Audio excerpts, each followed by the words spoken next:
Baru-baru ini, tular satu momen indah di media sosial apabila usahawan sensasi, Kak KM, atau nama sebenarnya Liana Rosli, dilihat menziarahi pendakwah terkenal, Ustazah Asni Mansur. Kehadiran Kak KM ke kediaman Ustazah Asni bukan sahaja mengejutkan ramai, tetapi turut mencuri perhatian apabila beliau menghadiahkan sebentuk cincin emas kepada Ustazah sebagai tanda penghargaan dan kasih sayang. Kita dah sampai dekat rumah Ustazah Asni, rumah mak dia. Sekian lama aku drive.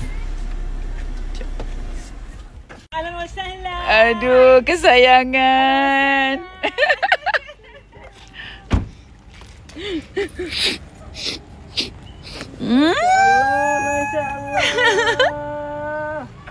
Allah selamatkan kamu. Allah selamatkan kamu. Minta maaf lah lambat bagi hadiah. Terima kasihlah bagi hadiah kat orang tua. Janganlah. Terima kasih, semoga Allah melapangkan hidup. Sebagaimana Kak KM membahagiakan orang lain, begitulah Allah bahagiakan hidup dia. Amin, amin, amin. Bahagiakan di dunia akhirat, limpahkan hidayat, limpahkan rahmat. Amin ya Rabbal. Amin. Kenapa makin lawa? La ilaha illallah. Ya, berseri-seri muka. Padahal tak ada bedak tau. Dahsyat tu lah. Tengok rumah Mak Ustazah, ya Allah cantiknya. Pokok saya. Bonsai ni pokok mahal tau. Ni tengok ni, ini umur dah 80 tahun. Tu. Ni datang Lagi tua daripada Ustazah. ya.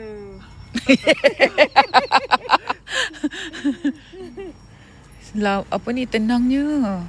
Ada bela apa-apa binatang ke? Tak ada. Tadi ada burung merpati, tapi sebab ada tetamu istimewa datang, saya sudah sembilik itu burung. Serius lah, tak ada video pun. Tak ada video pun. Nanti takut pergi tertangkap. Tengok Ustazah kahwinkan bunganya. Jadi macam-macam colour kat sini. Ya, ingat Kak KM je. Ni cuma kalau letak apa ni jamu Kak KM ni, aku rasa masya-Allah. Bunga-bunga ni semua ketat Ustazah. Cantik dia tu colour dia. Yo, macam-macam ni.